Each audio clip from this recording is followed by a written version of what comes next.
Olá, gente, tudo bem? Vão entrando. Estou aguardando. Ah, o Alan já entrou. Conseguem ouvir bem?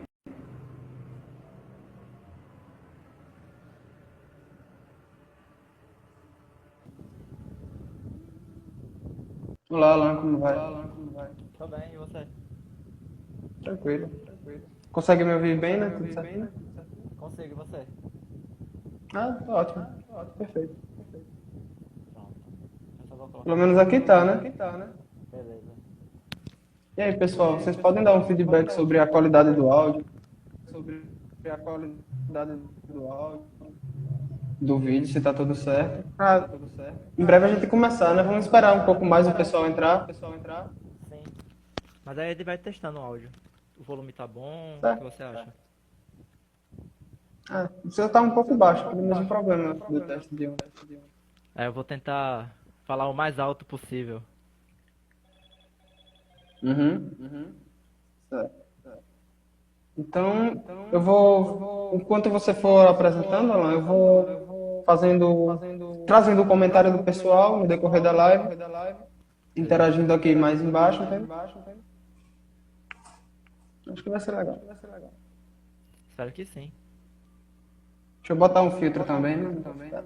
Sem filtro. Sempre fica difícil, né? Ah.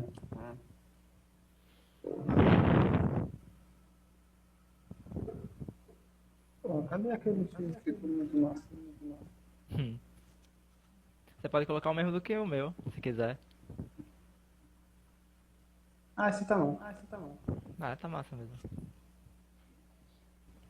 Quer que eu É, coloque um igual pra gente ficar combinando? você que sabe.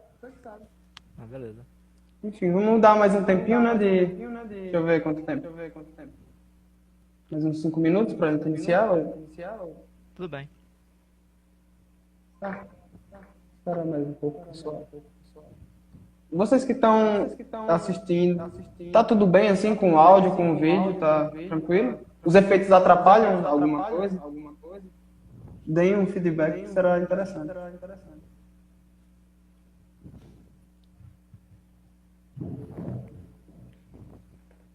Renata.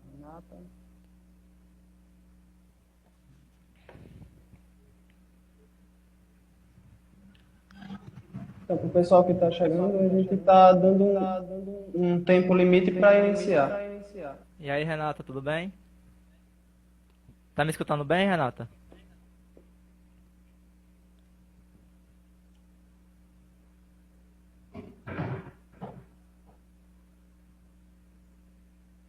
Tá tudo bem com a qualidade do áudio, do vídeo?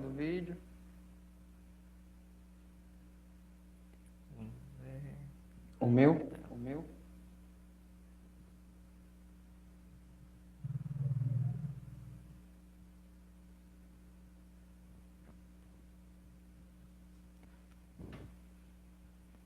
O meu áudio tá mais alto do que de ontem?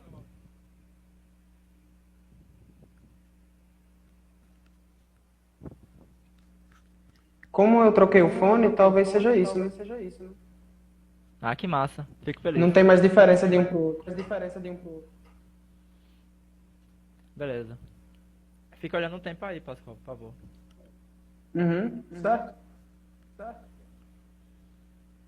Mais uns 3 minutos e tá ótimo. Beleza.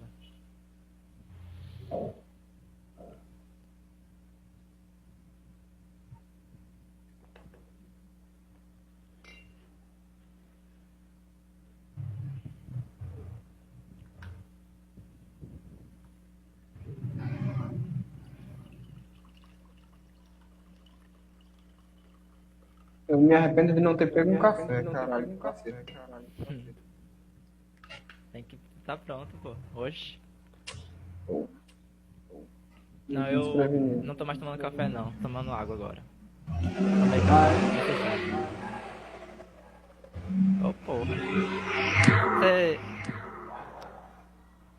Você vai voltar pra Rosaelde quando?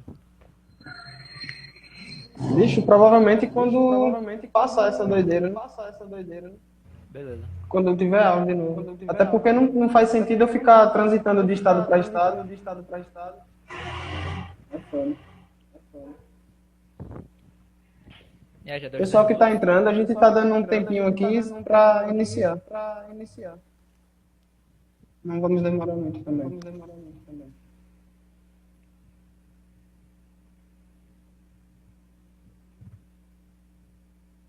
É, eu consigo me ouvir de volta. Não sei o que acontece que eu tô com esse retorno. De vez em quando, se eu falar muito alto, eu me escuto também. Ah, caralho. E é com um delay, um atraso. Mas tudo bem. Acho que isso não vai interferir muito. Não vai não.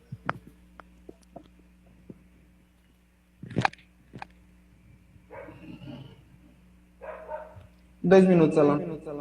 Tá bom. Tranquilo. Sem pressa, meu irmão, sem pressa.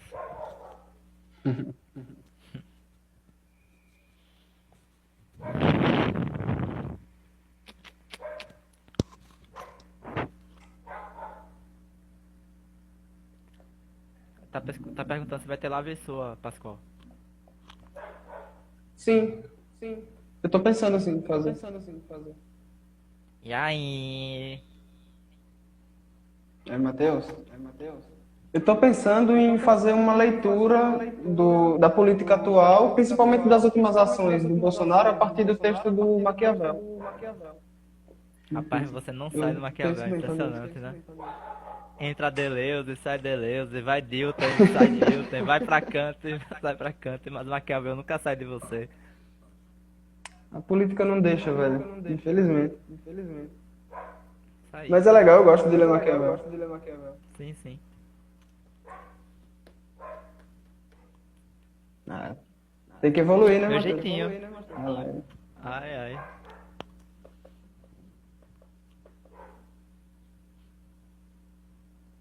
Vamos lá. Acho que já dá pra começar, viu, mano? Como você quiser. Beleza.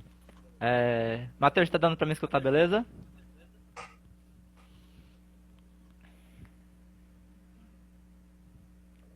Tá. Eu vou considerar o silêncio como um sim. Então, gente, começando mais uma live. A segunda, na verdade, desse empreendimento do Cafio. E na lista, eu fui o segundo que me predispus a fazer uma apresentação. E para começar, eu tenho que explicitar um pouco melhor esse título. Eu não consegui fazer um título melhor, me perdoe. Que é um ensaio introdutório sobre o problema da relação entre linguagem, mundo e pensamento. O que eu quis dizer com esse título? Bom, eu não estou me fiando em começo em nenhuma análise em nenhum autor em específico. Eu estou fazendo a partir de um pequeno texto uma série de conceituações para mostrar a necessidade de se colocar o problema da relação entre linguagem, mundo e pensamento. Então, teoricamente, não é um trabalho que eu estou tentando fazer uma análise de um determinado problema, nem muito menos comentar acerca de uma passagem em um certo autor, dentro do contexto histórico. O que eu vou me Espécie de focar... analítica. O que eu vou me focar nesse momento é tentar pôr a questão. Dizer que essa questão, de uma certa maneira, é uma questão que tem a sua necessidade para o pensamento atual. E com ela, eu espero que vocês a pensem e que eu ganhe interlocutores. Então, é mais uma argumentação em favor de uma discussão acerca de um problema do que propriamente uma solução de um problema. Porque o objetivo não é eu expor uma tese particular acerca da solução desse problema, mas sim criar um círculo de discussão acerca dele, porque é um dos problemas que mais me acompanha nas minhas leituras e nas minhas reflexões pessoais. Então, elucidado esse ponto, Eu fiz um texto para ficar me guiando, mas se tiver muito chato, podem comentar a qualquer momento que eu deixo prontamente de ler. Vamos lá.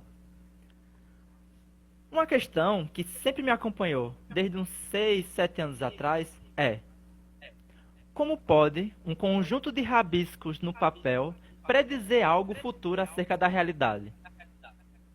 Não estou querendo dizer com isso que entrei na filosofia por esse motivo, ou mesmo que isso foi o norte de muitas das minhas pesquisas. Só estou expressando que me parece que essa preocupação me acompanha já faz um tempo. Pode ser que muitos tenham convicções pessoais acerca desse como. No entanto, as que chegaram a mim sempre foram insuficientes, porque teriam que negar algo que me era explicitamente negável. Nesse parágrafo eu simplesmente expresso que uma questão que sempre me preocupou bastante é acerca da ligação entre um conjunto de rabisco no papel e a predição de eventos futuros. E num exemplo particular meu, isso ficou muito latente, essa preocupação, quando eu fiz curso técnico em mecânica e descobri que equações matemáticas específicas faziam com que a peça tinha exatamente as dimensões que eu desejava. Então aquele discurso de matemática vazia do ensino médio começou a ganhar significação para mim a partir da prática do ofício de torneiro, por exemplo, ou de fresador, na qual, se eu não me fiasse na matemática, eu não conseguiria fazer a peça que eu estava querendo. Podemos desenvolver esse explicitamente negável que eu mencionei no parágrafo anterior. Não estou querendo dizer com isso que algo que chamo assim é evidente, mas sim que, uma vez compreendido esse algo, não se conseguiria superá-lo pela simples afirmação ou negação, ou até mesmo através do desprezo, chamando de falsa questão. Talvez fique claro com exemplo. Talvez alguém que não lide com números ou qualquer outro objeto matemático desse por satisfeito com respostas que negam a realidade dos mesmos, de modo totalmente irresponsável. E aí, tudo bem? Nesse momento, eu tenho que dizer o que eu estou chamando de responsável. Eu entendo por responsável simplesmente a acessão ou reconhecimento de determinada tese, como sendo o caso, que tem como consequências coisas desastrosas. Ou seja, a eliminação de todas as disciplinas, deslegitimação de toda uma profissão. Isso que eu estou chamando de uma acessão irresponsável.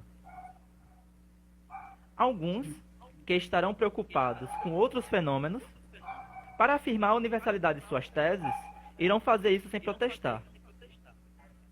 Isso aqui tem vários nomes históricos. É o sociologismo, o historicismo, o psicologismo, o economismo. Consiste justamente na universalização dos pressupostos dessas disciplinas, tentando reduzir essas questões como falsas questões. Então você diminui o problema sobre a realidade dos objetos matemáticos, dizendo que os objetos matemáticos nada mais são do que objetos psicológicos. Então ele não tem realidade objetiva. Você também trata o problema da realidade dos objetos matemáticos como questões de fato social. Então elas não têm realidade em si mesmas. E assim por diante. No entanto, fazer isso transforma todos os ofícios, sim, não somente as ciências, que se utilizam da matemática em mera superstição. Aqui entramos em outra questão. Superstição.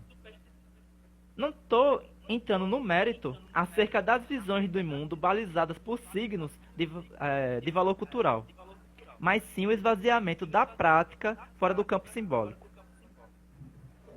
As atitudes efetuadas pelos indivíduos, independentemente da interpretação simbólica que possuem, têm níveis de efetividade prática. Existem atos com mais ou menos eficácia prática para a realização de um fim. E isso não é um apelo que remete à veracidade. Então eu não estou argumentando em favor de que isso é verdadeiro. Eu estou argumentando em um favor de um critério prático. A eficácia de um algo obter um dado fim não é uma relação proposicional. Portanto, não é verdadeira ou falsa. No entanto, pode ser sucedidas ou mal sucedidas, ou ainda eficazes ou não. Portanto, entendo por superstição a prática em que a eficácia prática foi negligenciada ou colocada em segundo plano. Então, você faz algo supersticiosamente quando o critério que você utiliza para fazer esse algo não mais finaliza, não mais se pauta a questão de praticidade. Ou é No colocado em caso, segundo plano. por exemplo, o historicismo cairia nesse mesmo tipo de problema? Dê um exemplo, por favor. Por exemplo, quando você vai tratar desse tipo de problema, você vai reduzir tudo a essas categorias históricas.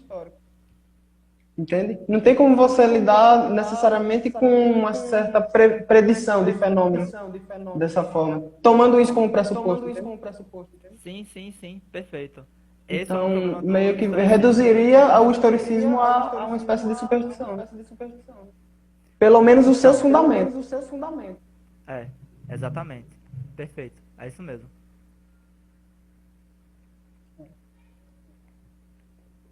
Depois a gente pode voltar nesse Então, ponto. muito Foi obrigado. uma questão Sim. foi uma questão bem posta que você colocou agora. A gente pode pensar acerca disso. Acerca, dada essa conceituação de superstição dada aqui nesse momento, e, claro, essas conceituações não são absolutas, elas podem ser refeitas dependendo das objeções que me apresente. Mas é interessante pensar esse conceito de superstição, que eu tratei agora, aplicado ao historicismo, como iria se desdobrar. Eu vou continuar. Muito obrigado pelo. Sim? Não, eu quero tratar dessa questão. É que posteriormente eu vou afirmar uma coisa que vai cair no historicismo. Você vai até perceber. E aí, Agatha? Pode se afirmar, mas a superstição tem desejo de ser efetiva. É um ponto delicado, é verdade. Mas acredito que examinamos a efetividade de ações quando concebemos qual seria o resultado caso fizéssemos outras atividades no lugar dessa e quais seriam os seus possíveis resultados. Então, na verdade, a gente está apelando para a eficácia de um determinado ato ao a gente julgar ou a gente avaliar se no lugar de eu fizer tal coisa, eu fizesse uma outra tal coisa. E quais seriam as consequências dessa outra realização, que não é a realização que eu geralmente faço.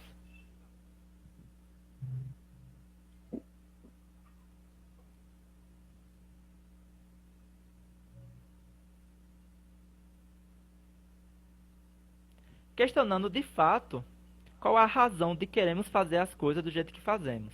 Então, vou reler o parágrafo todo que ficou um pouquinho sem sentido. Mas acredito que examinamos a efetividade de ações quando concebemos qual seria o resultado caso fizéssemos outras atividades no lugar desta e quais seriam os seus possíveis resultados, questionando de fato qual a razão de queremos fazer as coisas do jeito que fazemos. Mas se for esse o caso da superstição,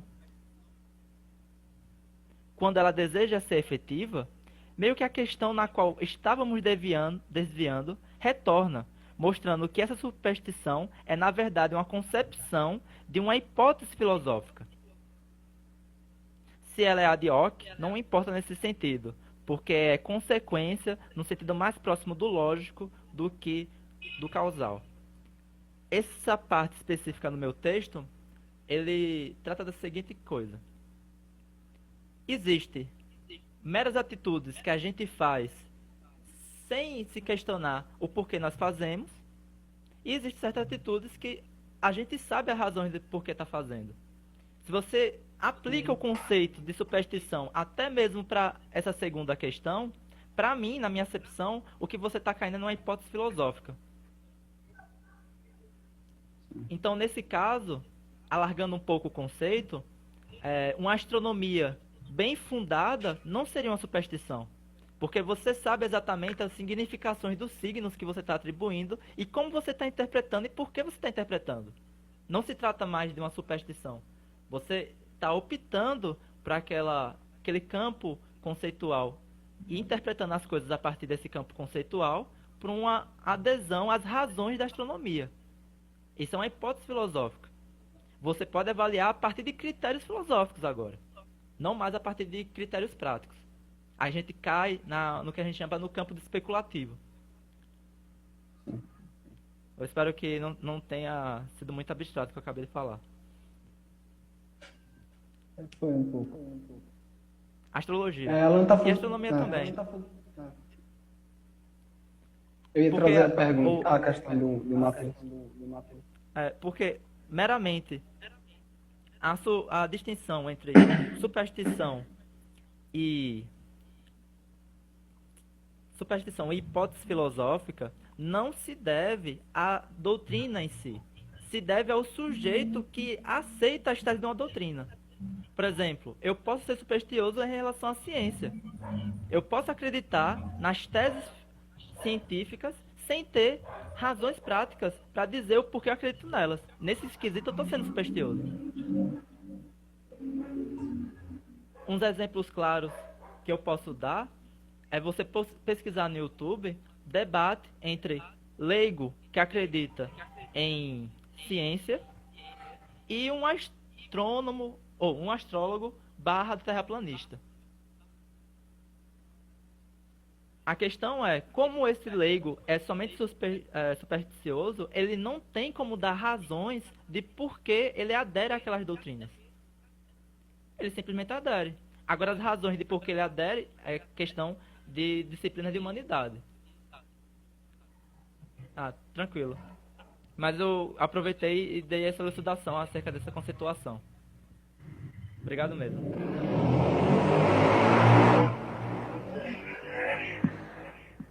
Em questão da hipótese filosófica, se ela é ad hoc ou não importa nesse sentido. Ou seja, se você dá essa justificação depois de você já se reconhecer como praticante daquela prática. Isso seria ad hoc. Porque essa hipótese filosófica, ela tem que ser consequência, na verdade, a sua ação tem que ser consequência no sentido lógico, não no sentido causal. Se vocês tiverem dúvida do que eu estou chamando de lógico e estou chamando de causal, é só perguntar. Portanto, você pode explicar.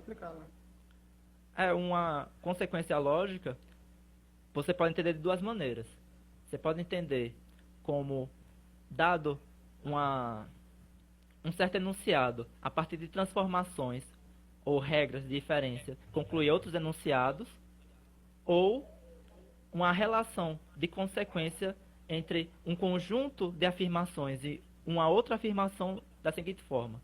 Esses conjuntos de afirmação que são tidos como premissas, se forem verdadeiros, essa afirmação que é tomada como uma consequência, ela é verdadeira também. Já a relação causal é uma relação entre duas coisas em que uma é a razão de existência da outra. Aqui é a razão de existência, a causa, e essa coisa que só existe por causa dessa razão de existência é o efeito. Voltando ao texto. Portanto, uma concepção de superstição que seja entendida dessa forma, ou seja, como se tivesse desejo de ser efetiva, não é a mesma definida no presente texto. E de brinde, quem está com essa concepção de superstição é passível de readquirir a preocupação mencionada.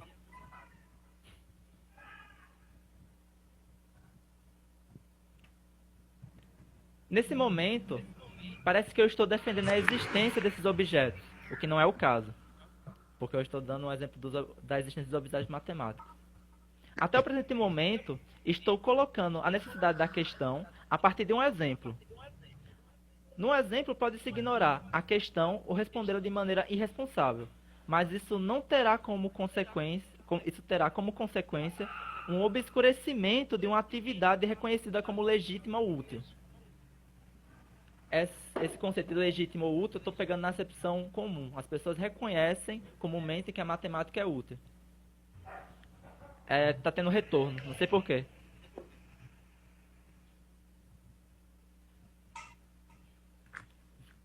Espera aí, deixa eu ver se melhora agora. Será que retorna agora? Tá retornando. Eu não tô tendo retorno do áudio dela, não. Tô tendo do meu, né, na verdade. Eu vou continuar, se não tiver melhorado, avise.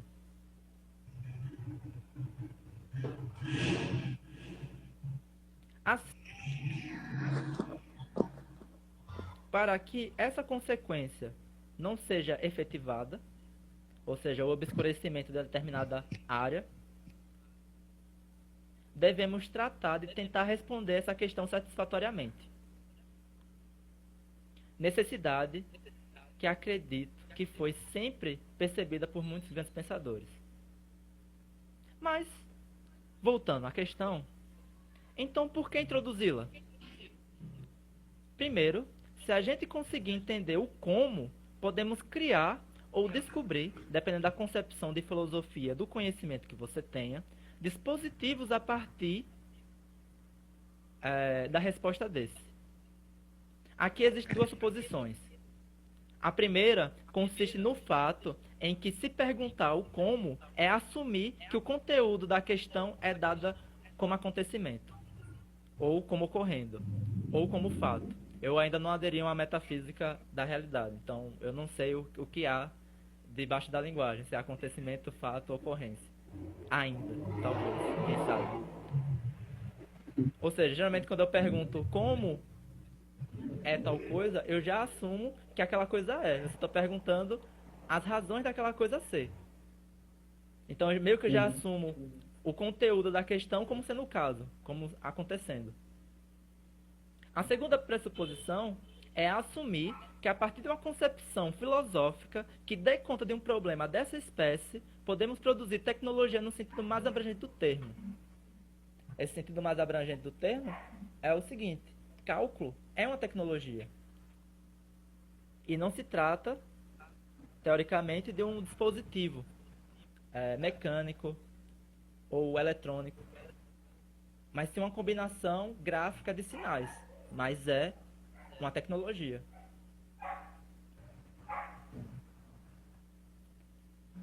Na verdade, minha defesa sobre a necessidade dessa questão é sustentada pela hipótese geral que uma concepção filosófica que dê conta de explicar coisas explicitamente inegáveis possibilita a criação de novas tecnologias. Tal hipótese está em contraposição com a suposição de que o desenvolvimento filosófico se dá através das mudanças tecnológicas. De maneira mais sintética e significativa, a última pressuposição, não, quer dizer, a hipótese na qual a minha suposição está se contrapondo, afirma o seguinte: a filosofia é uma compreensão do mundo até então apresentado. Mas a hipótese assumida aqui diz que a filosofia cria o horizonte do que pode se efetivar como presente.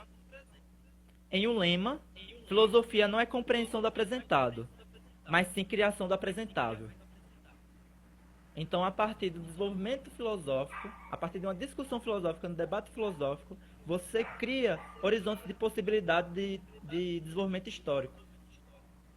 Então, somente a partir de um determinado debate histórico é que você pode, a partir daquele momento, poder pensar ou poder desenvolver certas tecnologias. E não o contrário.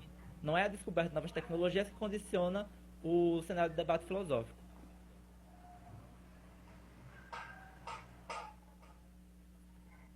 Mas eu não pretendo inserir pressupostos sem mostrar indícios de seus valores supositivos. Eu entendo por valores supositivos a avaliação das suposições a partir de 3 critérios: pragmático, estético e moral. O pragmático é a avaliação das suposições para suas consequências. Então, ao assumir certas suposições, o que eu tenho como consequência? Isso é uma avaliação das suposições a partir de um critério pragmático. Critério Uhum. estético é, ao assumir determinadas suposições, como o meu sistema se dá? Ele fica mais simples? Ele tem uma certa concatenação mais harmônica? Ela tem muitas teses suplementares? Esses são critérios estéticos. E moral são as valorações acerca das suposições.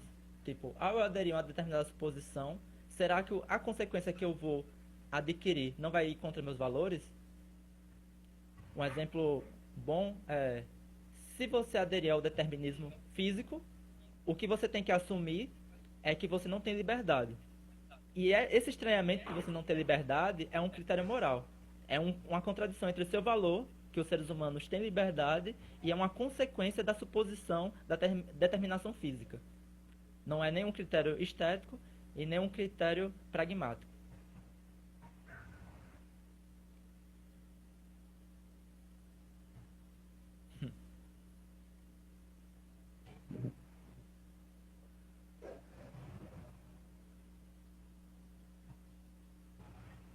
Deixa eu só voltar aqui ao texto. Para Mas quem para está isso, entrando agora, sim, é uma série de lives que o Café está apresentando semanalmente, todas as sextas-feiras. Bem, creio eu que as próximas serão, né? eu espero que sim, por favor. Eu quero assistir todos. Certo, Então, pode continuando continuar. aqui.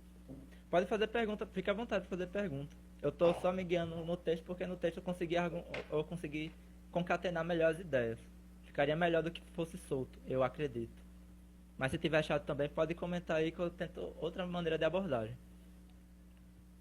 Mas Tá para tranquilo. isso, ou seja, para dar indícios dos seus valores positivos, das suposições no parágrafo anterior,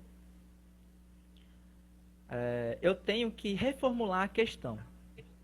Apesar de pedagógica, a questão: como pode um conjunto de rabiscos no papel predizer algo acerca da realidade? Peca pelo excesso de especificação. É uma questão muito específica. Quero dizer, se no local de rabiscos no papel fosse ondas sonoras ou até mesmo correntes elétricas num circuito, a questão seria inviabilizada? Ou seja, se eu estou saindo do campo do escrito e agora eu estou no campo do falado, vamos dizer, do dito, a questão se perde, a questão não tem mais aplicação. Uhum. Se em vez agora de falar de é, coisas escritas, coisas faladas, eu falasse sobre computabilidade, será que essa questão também ficaria inviabilizada? Parece que não. No entanto, parece que, se substituirmos rabisco no papel pela noção de sinal freguiana, essa questão permanece entre todas as possibilidades de interpretação desse termo, em que alguns rabiscos de papel, é, circuitos elétricos e ondas sonoras são instâncias. Então, esse texto que eu estou mencionando do Frege aqui, dessa noção de sinal freguiana, que eu vou me utilizar para formular a questão, ela está presente num texto do Frege, de 82, chamado Justificação Científica da Consonografia, que ele dá a noção do sinal como se fosse algo perceptível que enuncia algo não perceptível. A coisa que ele está querendo denotar com o sinal é o pensamento. O pensamento não é sensível. A gente transforma o pensamento em sensível a partir de um sinal. Ou Isso é seja, verdade. exatamente. Aqui a gente já começa a primeira ligação. A ligação entre pensamento e linguagem, dado a aceitação desse conceito, se dá porque a linguagem, ou melhor, nesse momento, a língua, ela é como posso dizer, a forma sensível do pensamento. Então você enuncia um pensamento de maneira sensível a partir de uma língua. A gente pode ir até mais longe, a gente pode recorrer a Saussure, que na verdade isso vai se dar na parole, que é justamente essa tentativa de pegar o conceito, que é um conceito psíquico, e transformar ele em um conceito psicofísico a partir de uma acústica mental, que é justamente o...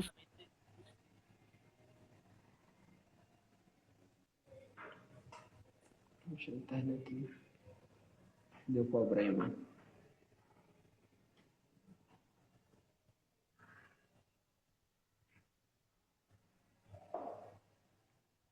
Eu não sei se foi a minha internet, se foi a do Alan. Então, eu também não sei. Voltou. Parou aqui. Certo, até que ponto vocês pegaram? Desculpa. Na medida em que a linguagem seria uma forma de dar consistência ao pensamento. Consistência no sentido de materializar, né? É. Essa é a primeira ligação já que a gente é obrigado a fazer, é obrigado a explicitar quando a gente usa esse conceito de sinal. A relação entre dado, essa conceituação específica a partir de Frege, para deixar bem claro.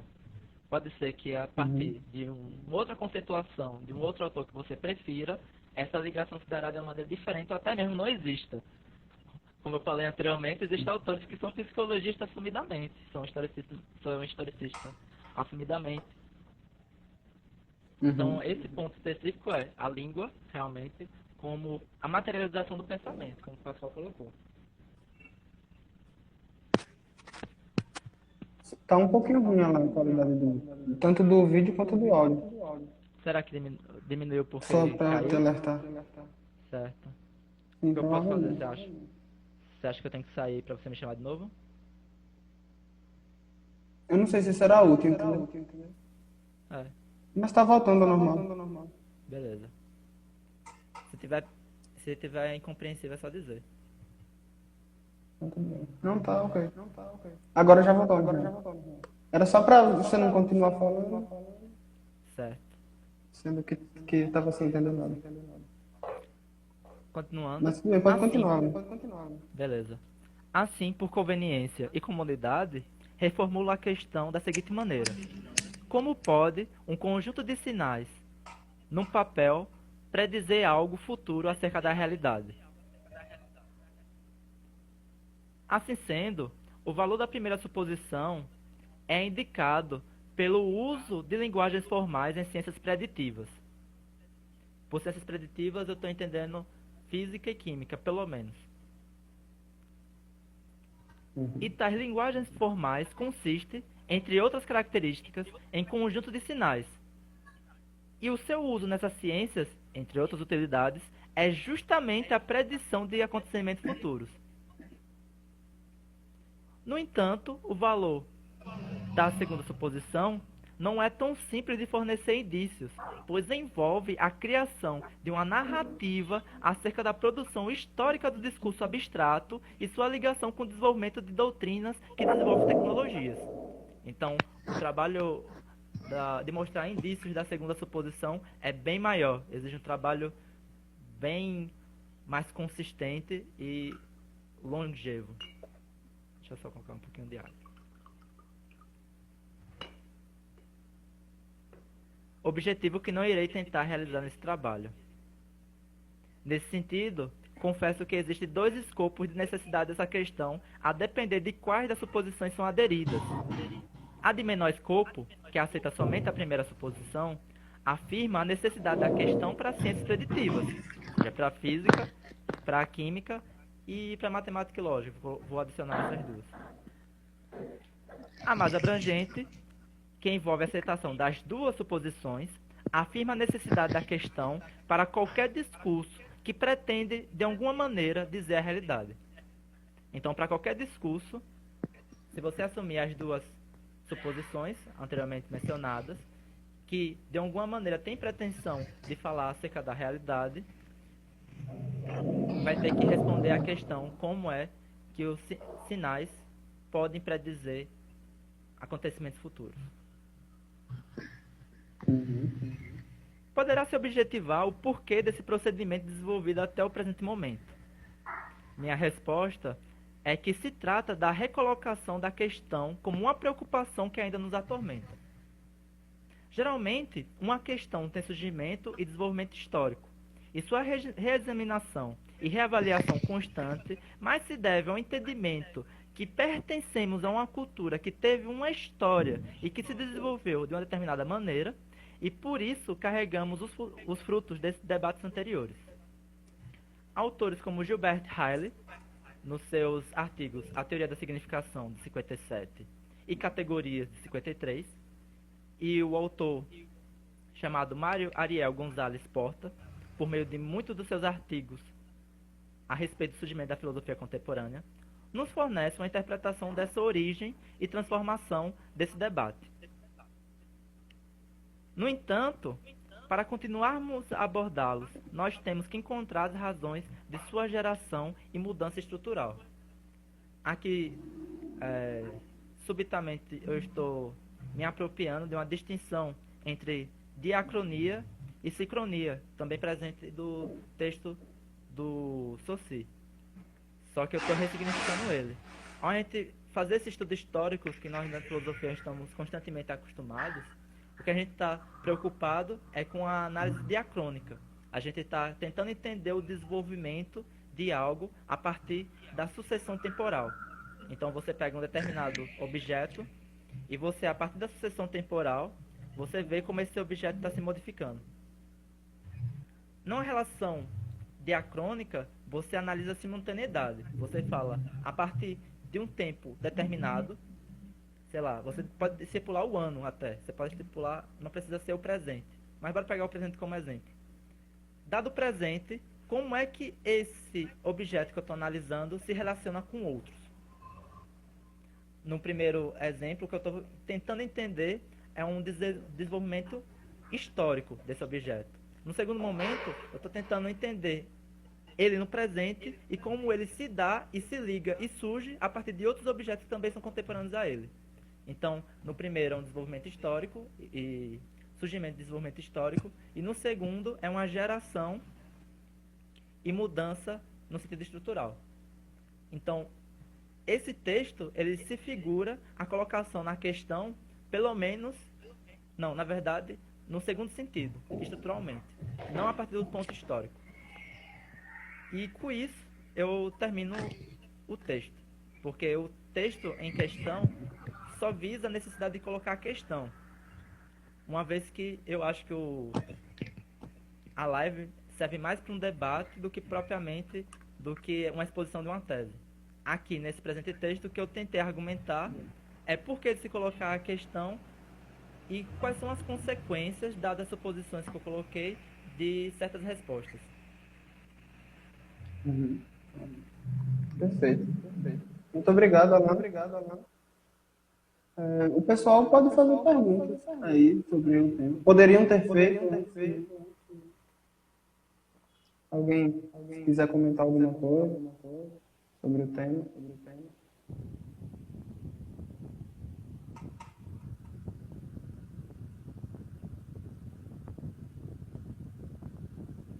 O silêncio reinou. Não tem problema, não. Acho que não foi muito persuasivo ao colocar a questão. Foi. Não, foi muito bom.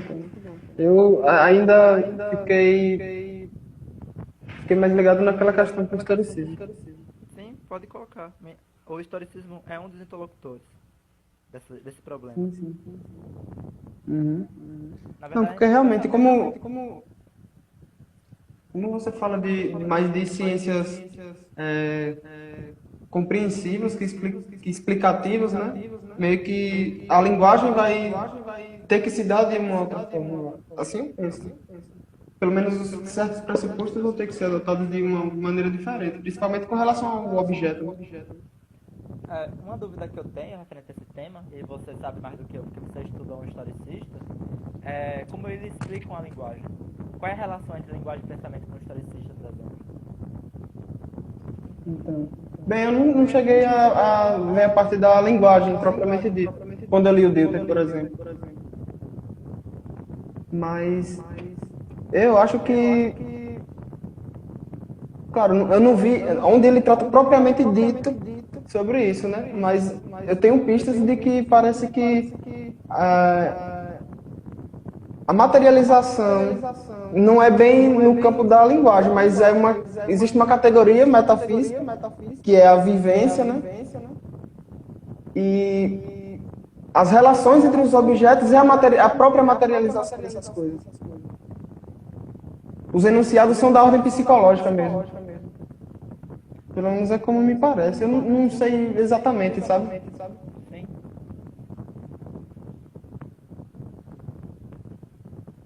Tudo bem, Jennifer. Tudo bem, não tem problema não.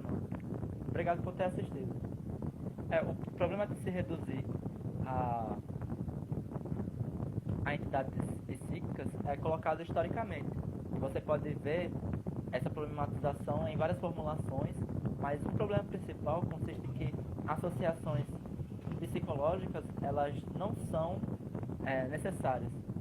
Esse é o principal problema no final das contas. Então você reduzir essa relação de linguagem a entidades de psicologia, você destrói praticamente o que parece ser a distinção qualitativa entre uma ciência preditiva e uma ciência não preditiva. Porque se a ciência preditiva ela não te garante o acontecimento que ela prevê, então em que medida a gente pode dizer que isso é uma previsão diferente de uma ciência não preditiva? Alguém pode dizer que não, mas, na assim, ciência preditiva? Sendo nesse caso, o Dieter trata mais propriamente das ciências compreensivas que das explicativas. Eu acho que essas preditivas, nessa conceituação que você está utilizando, a gente pode se referir às explicativas que o Dieter traz, né? Aí ele não está preocupado com isso, na verdade. Agora, eu não sei como ele vai fazer uma determinada distinção, porque apesar da fundamentação das sociedades humanas se darem de uma forma, né, é preciso que exista uma unidade na relação entre os sujeitos e os objetos. E a mente. Precisa acontecer de uma forma semelhante para, eu acho, né, para esses dois tipos de ciência. O Matheus fez uma pergunta, deixa eu ver.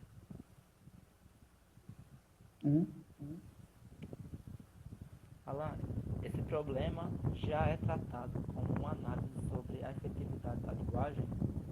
A questão é para saber se já existem discussões sobre isso.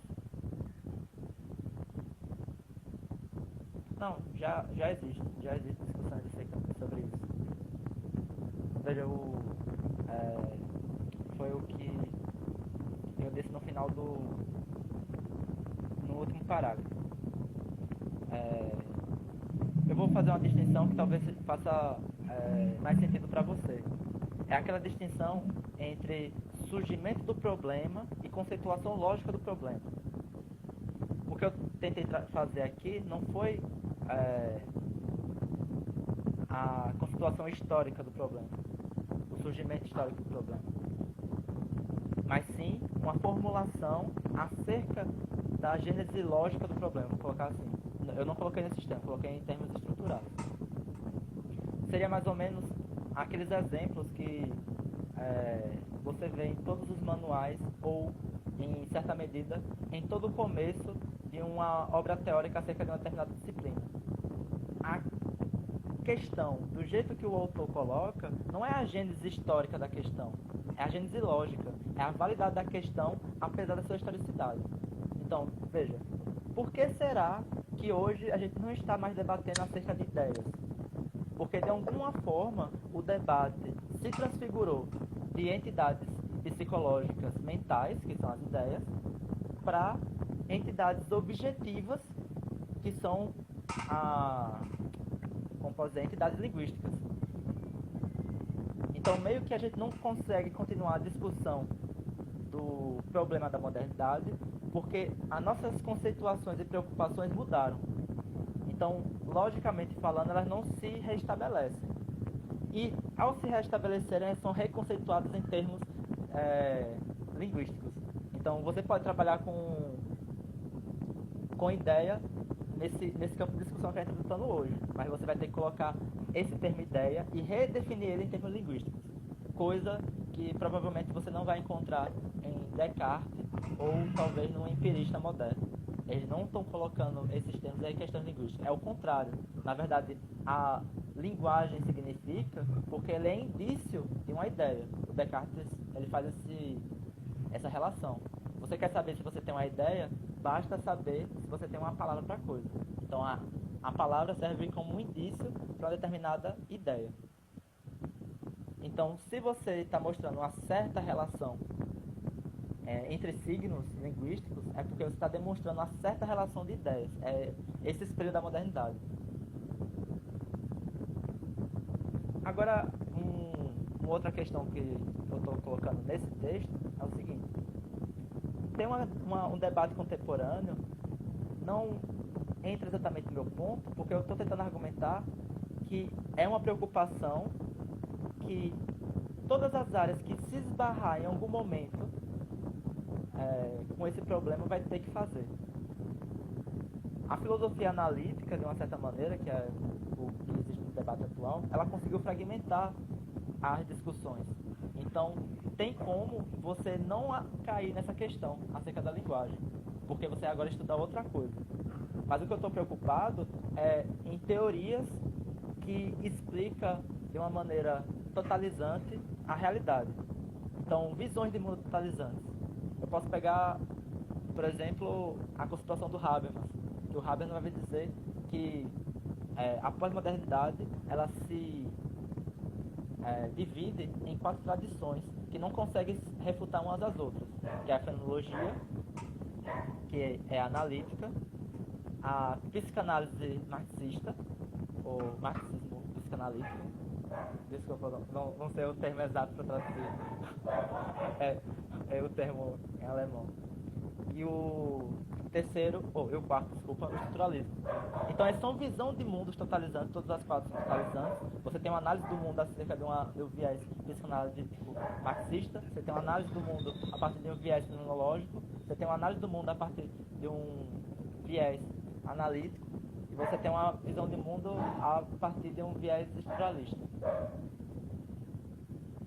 Só que a minha argumentação é que essa questão, toda vez, tem que ser posta independentemente dessas doutrinas. Então, você está no marxismo psicanalítico, você vai tratar sobre esse tema. Se você está na filologia, você vai tratar sobre esse tema. Se você está na analítica, você vai tratar sobre esse tema. Incomensurabilidade, exatamente. É isso.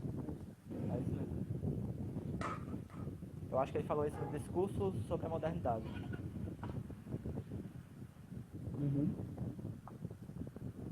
Alguém tem mais alguma questão?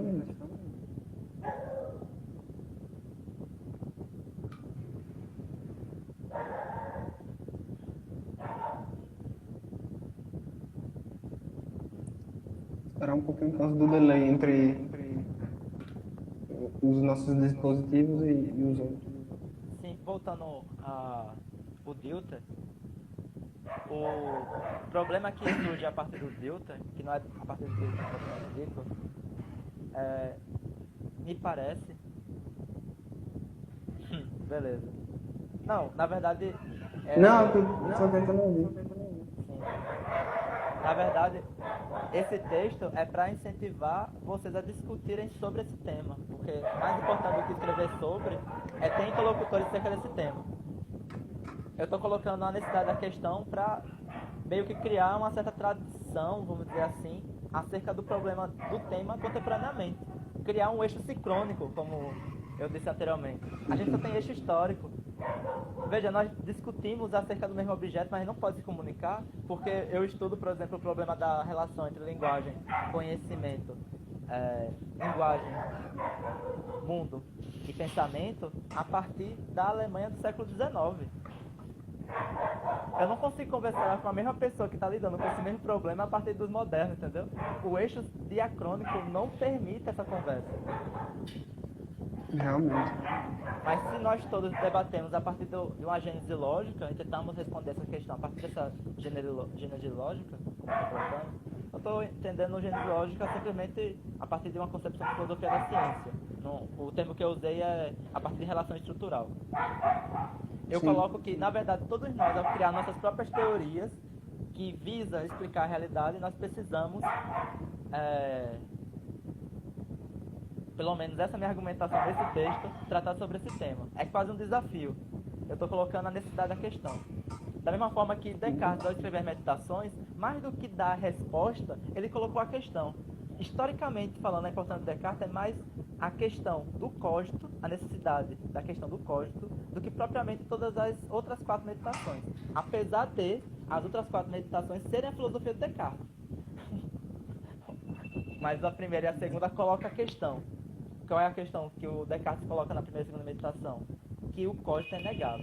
Então, toda discussão a partir do conhecimento tem que ser a partir do cogito, porque o cogito é o que é a segurança. Eu gostei dessa expressão, mas eu não sei o que significa não. Tem como você me elucidar, Matheus? O que é criar uma lente universal?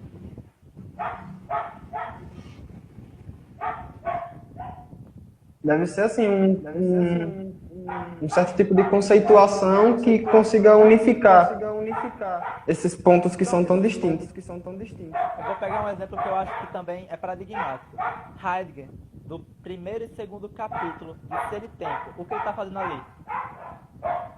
Como colocar a questão? Ele está colocando a questão. Exato, ele está recolocando a questão. A partir daquele momento, do primeiro e segundo capítulo, o que ele está fazendo é reabilitando uma discussão acerca da ontologia metafísica, a lá antiga mesmo. Só que agora é em novos termos. Em novos termos.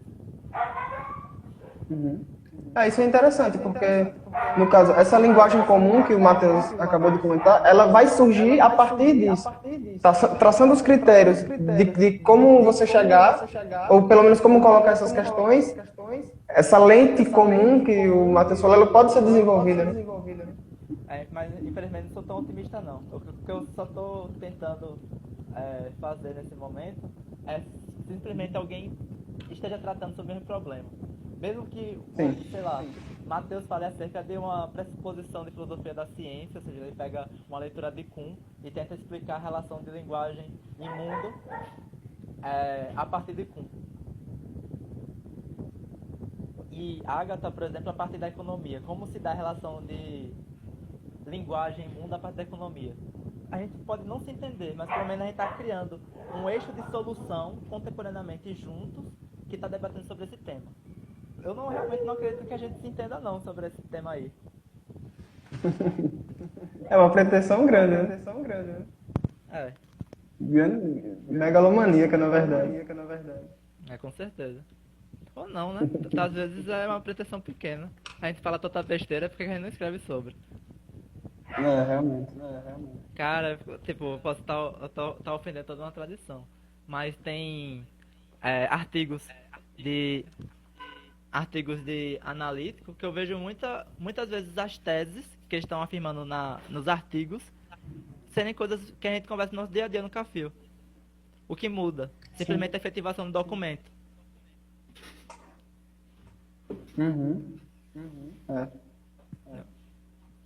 Eu tenho a minha tentativa de resposta a esse problema. Não estou dizendo que eu joguei a questão e agora se vire para resolver.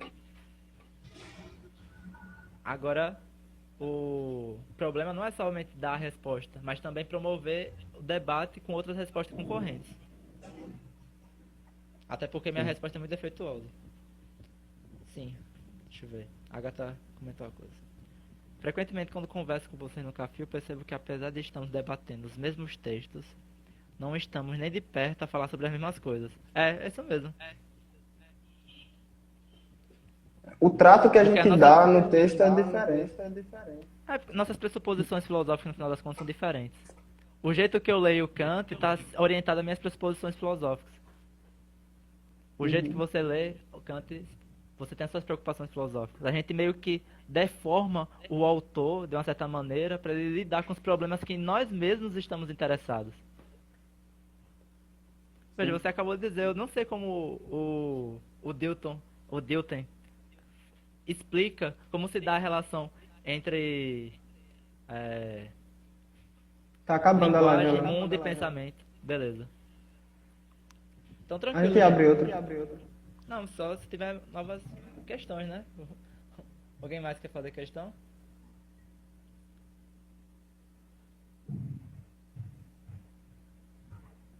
Acho que tem algumas questões. O Kuhn dá exemplo da impossibilidade.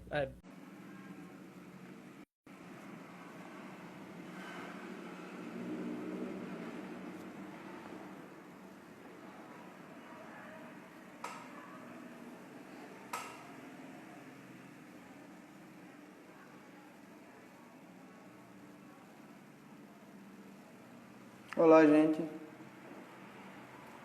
Deixa eu botar o Alan aqui na live.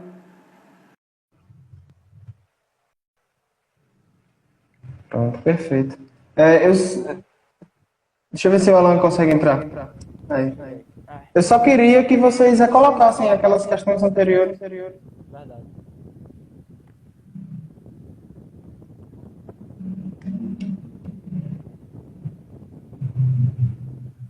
Porque esse tempinho que a gente passou da mudança da live, né? Uma pra outra, não sei te esqueci. Pelo menos pra mim fez. Eu esqueci das questões. Eu lembro que a última questão que eu li foi a de Mateus. Eu acho que foi mais um comentário sobre a tese do Kuhn entre incomensurabilidade entre paradigmas distintos. Mas eu vou esperar ele recolocar a questão de alguma forma, talvez, quem sabe. Estou torcendo para que isso aconteça, na verdade. Mas voltando ao meu comentário acerca do Newton, eu sei que ele não está tratando explicitamente disso. Você pode aproximar um pouquinho mais? Beleza.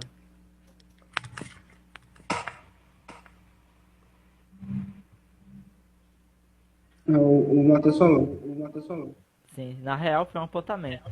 Porque esse problema é notado dentro da história da ciência. O problema da incomensurabilidade de paradigmas. Creio que seja isso.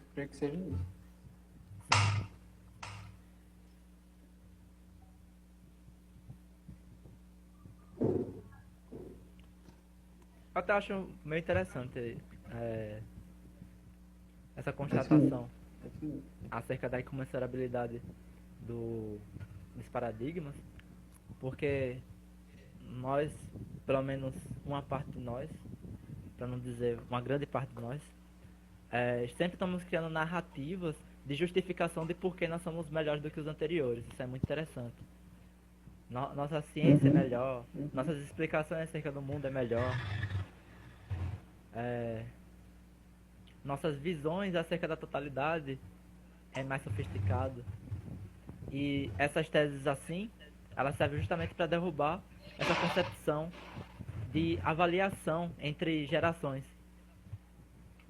Então, não é porque eu tenho a sorte de ser do segundo milênio, eu estou mais desenvolvido do que um cara que estava no século XVI. Longe disso, na verdade. E aí, Daniel, tranquilo? Ao mesmo tempo, isso é perigoso. Pra mim, de uma certa maneira. Porque você cair nisso e você não reconhecer que existem distinções em que pessoas anteriores a você não poderia ter, não passa. Exatamente. Melhor como se não são coisas comparáveis. Um exemplo que eu gosto sempre de fazer é o seguinte.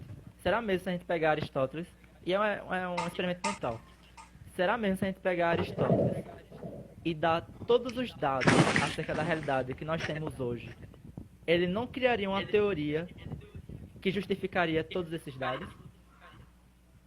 Tipo, é muito fácil falar que Newton estava errado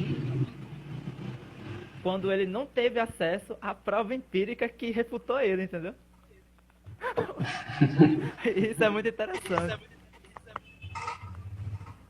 É tipo assim, eu tô analisando as maçãs do meu quintal, todas são vermelhas. Aí alguém pega a maçã da Inglaterra e mostra que a maçã da Inglaterra é azul. E me chama de idiota porque eu não consegui prever que uma maçã da Inglaterra era azul. E ele, que tem acesso a essa informação privilegiada, que tá lá na Inglaterra, e sabe que eu também tenho maçãs vermelhas no meu quintal, cria uma teoria que justifica porque eu tenho maçãs vermelhas e ele tem maçãs azuis. Aí eu sou um idiota por causa disso. Eu acho muito engraçado esse tipo de divisão. Eu realmente tenho uma Uhum. crença pra mim, apesar de ser algo bobo, que talvez se a gente colocasse esses indícios para Aristóteles, ele criaria uma teoria sofisticada que justificaria esses dados que a gente tem acesso.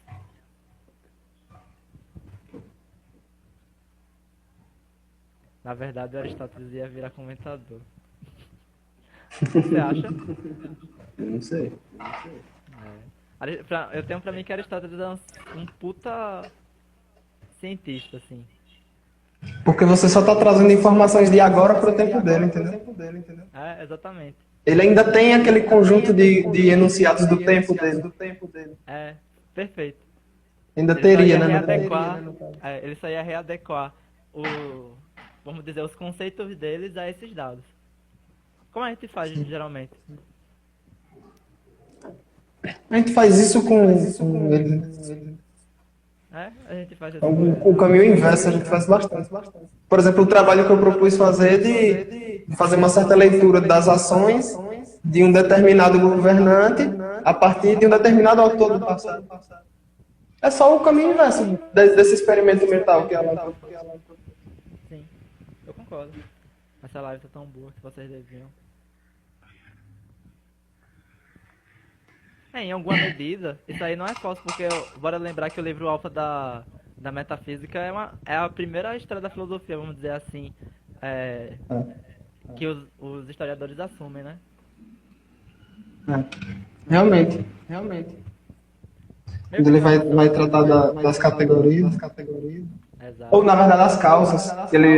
Ele começa a pegar certas noções dos anteriores e começa a dizer, encontraram isso, encontraram essa causa, faz o comentário sobre isso e depois propõe a solução.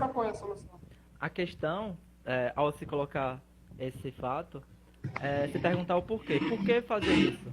Porque Aristóteles, isso, claro, eu estou pegando a partir do comentador, o Reale, para ser mais específico, porque o Aristóteles, para mostrar a plausibilidade da tese dele, ele tem que mostrar o porquê os outros não chegaram a uma tese igual. Entendeu? Se é uma tese tão plausível, é uma questão muito interessante. Se é uma tese tão plausível, por que ninguém antes de você chegou? Aí ele vai fazer uma história acerca do desenvolvimento metafísico, do porquê as outras pessoas erraram, e ele, enxergando os erros dessas pessoas, ele vai conceituar certo. Isso, isso é muito massa. Tem uma justificação sistemática do procedimento. E isso, de uma certa maneira, reacontece nesse debate que eu estudo. O Kant, para legitimar as suas divisões das categorias, ele tem que dizer que Aristóteles não tem um fio condutor de derivação.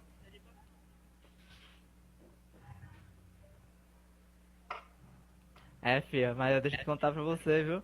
Comentador com comentários não enviesados como posso dizer, inversão contemporânea. Qualquer comentador que você pegar historicamente antes, sei lá, do estruturalismo, e olha lá, é enviesado. Você vai ter leituras Então, hegelianas. se você pega os novos ensaios e vê o que o Leibniz faz com o texto do Locke, pelo amor de Deus. Exatamente. Isso mesmo. E olha lá, eu sou meio duvidoso acerca de comentário não enviesado atualmente. É muito difícil. Mas, Interessante que a gente herda esse tipo de necessidade da ciência. A gente herda aquela necessidade de que a gente tem que estar neutro em relação ao objeto, né? Como se, sei lá, talvez vocês possam até discordar, mas eu não acho que isso é possível. eu não vi não. Pode refazer sua pergunta, Matheus? Deixa eu voltar aqui. Ele falou, pois é, melhor como? Se não são coisas comparáveis. Eu concordo. Isso foi uma pergunta, eu pensei que isso foi uma pergunta retórica. Eu concordo, não são comparáveis porque não tem como avaliar que é melhor porque não são comparáveis. E além disso, a gente pode criar uma narrativa que dentro dos dados disponíveis da época, ele deu uma melhor explicação. Também existe essa narrativa que você pode criar, geralmente. Por exemplo, eu tenho um livro do... Ah, sim, sim. Cara, o positivismo lógico é uma coisa muito doida. O cara que eu mais gosto de usar para resumir o positivismo lógico é o Neil Neal, que ele define o positivismo lógico como uma tradição que aceita o Tratado do Hume na parte das questões de fato, mas ele usa o Wittgenstein para as relações de ideias. Então, tem um motivo de chamar de empirismo lógico também. Porque realmente eles tentam fazer uma certa simplificação, tentando eliminar qualquer pressuposição metafísica. Alan, separa a briga dos cachorros ali, velho. Eu tô tentando.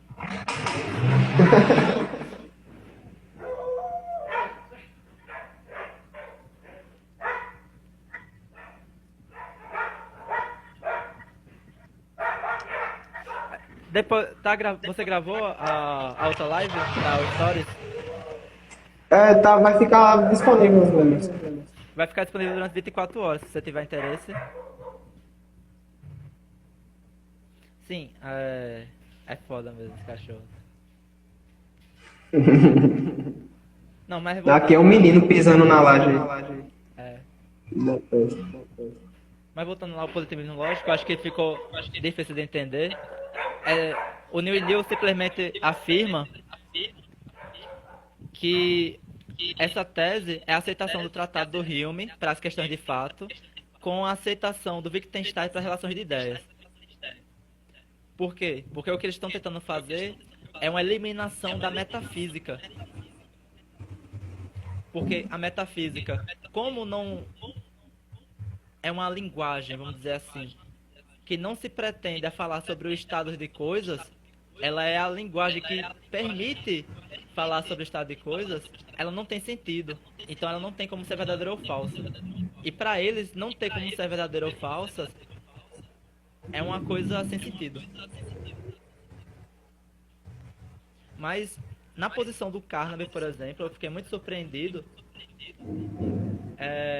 Ele diz que pelo menos a metafísica tem um valor de expressão de um sentimento vital. E ele fala, alegando isso, que o que mais sacou esse objetivo foi o Nietzsche. O Nietzsche ele não tenta falar proposicionalmente acerca da metafísica. Ele tenta falar metaforicamente. Porque o que ele está tentando fazer não é enunciados acerca de valor-verdade, mas sim transmitir para você um certo sentimento.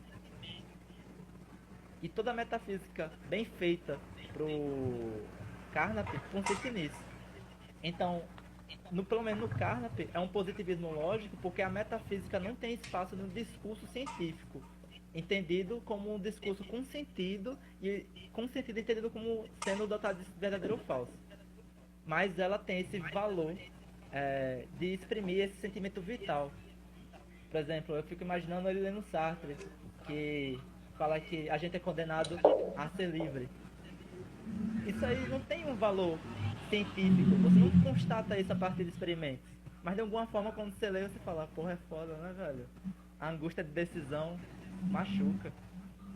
Meio que você compactua com o que o cara tá dizendo porque o cara tá transmitindo um sentimento. Não propriamente porque a tese dele fala alguma coisa sobre o mundo. Não sei se deu pra pegar. Positivismo lógico é legal, cara. É insustentável em muitas teses. Mas também não é esse bicho de 7 cabeças, não. No início era bem intencionado, vai.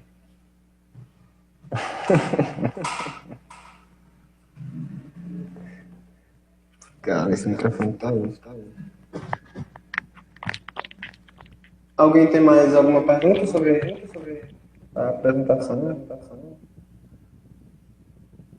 sobre o que a gente já vem conversando agora.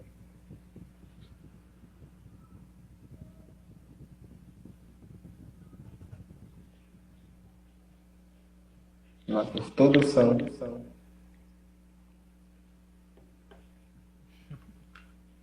Que é isso, tem alguns que são mais intencionados.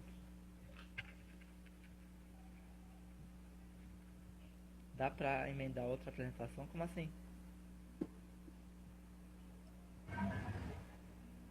Ah, mas já... Quer dizer, se tiverem perguntas ainda... Na verdade, a gente até saiu do que a gente tava falando. Já entrou em Aristóteles, foi pra positivismo lógico.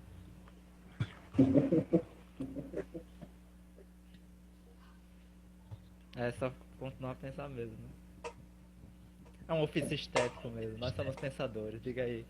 Vamos chegar depois dessa live e sentar um pouquinho e ficar pensando acerca da relação entre língua, mundo e pensamento.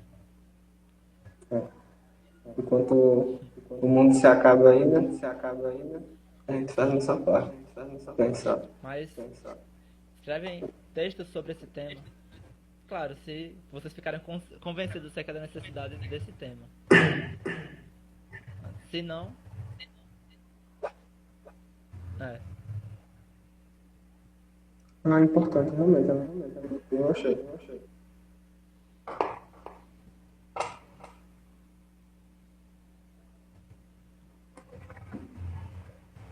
Bom, ninguém mais tem nenhuma pergunta?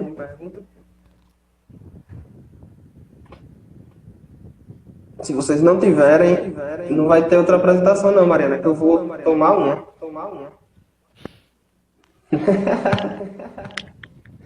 Pelo menos vou encontrar algum meio de fazer isso, né? Tá tudo fechado. Tá foda.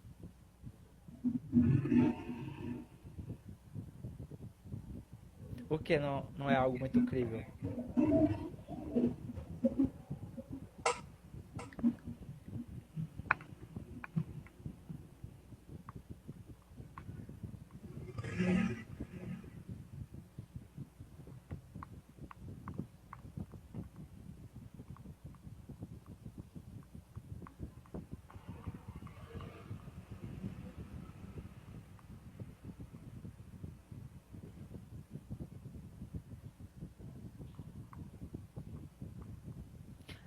Eu nem tô preocupado, pra falar a verdade, em estabelecer um diálogo universal.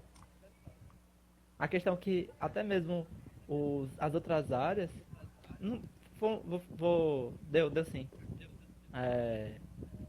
Essas áreas em si mesmas, elas estão preocupadas com esse tema, esse é o ponto. Nós, como os indivíduos de Sergipe, que não estamos. Esse é o ponto. Tipo, você vai encontrar autor de fenomenologia que vai dar resposta a essas questões. Mas a gente sempre, em vez de dar essas respostas, a gente sempre lê alguém que deu. Porque a gente não entende isso como um problema nosso. E a gente não tem as nossas próprias valorizações de que tipo de resposta a gente quer. Sim. Aí fica acabando sendo uma adesão, uma colonização de pensamento. Eu fico procurando... Volta àquilo que a Agatha disse anteriormente, né? A gente lá discutindo, a gente fala sobre muitas coisas que a gente simplesmente só dá importância no instante da discussão. Exatamente.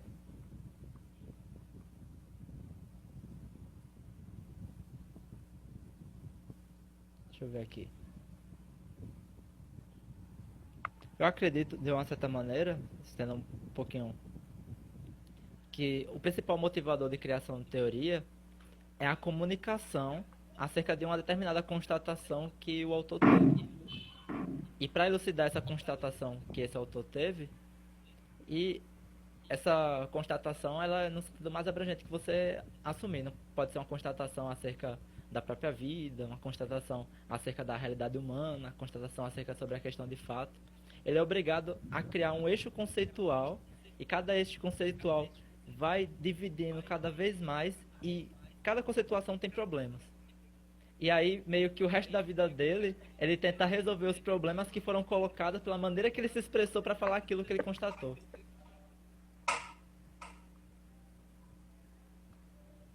Por exemplo, chega um.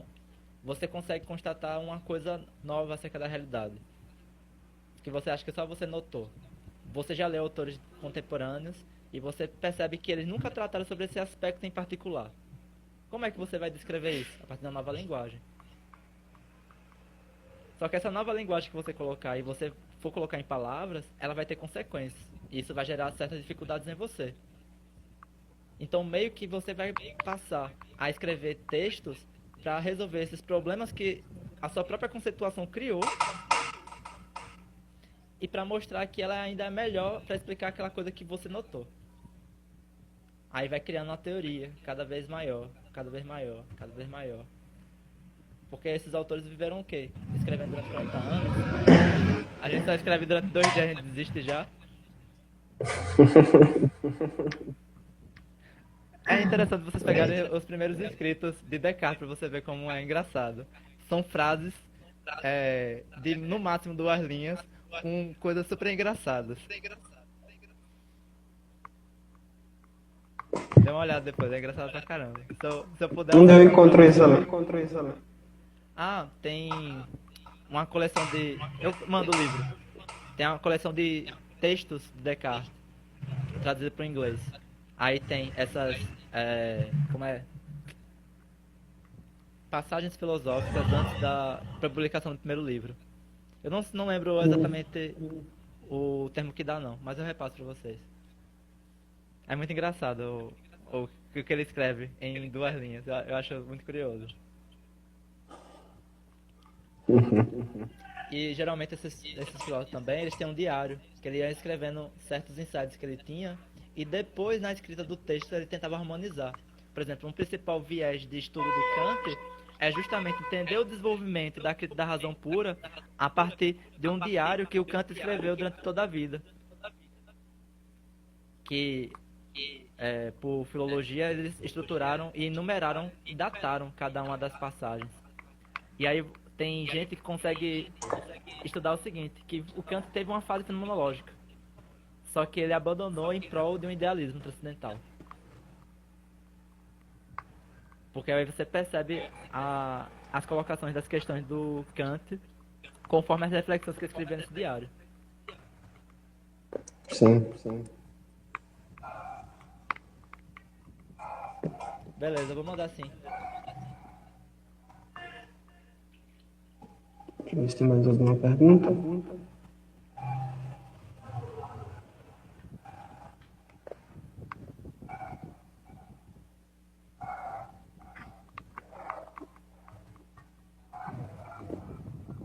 E aí, gente, mais alguma coisa? Cara, pensa como é difícil falar ouvindo a palavra anterior que eu tenho dito. Eu fiquei assim toda a minha comunicação. É ruim, pô. Caralho. É ruim pra caramba. Mas é isso, não pode deixar a peteca cair não, velho. Beleza.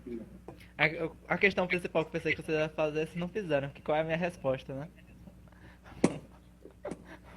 Não, mas você falou que não estava preocupado em responder, então eu mesmo nem peguei. Exatamente. Enfim, é isso. Mas se você quiser dizer, qual é a sua resposta? Não quero não, obrigado. Não quer não? Eu falei justamente Valeu, até mais. Valeu, velho. Foi muito massa. Obrigado ao pessoal que assistiu. Obrigado à minha vizinha que baixou o som, que eu fui lá pedir. Obrigado aos cachorros. Tchau, Daiane. Os cachorros.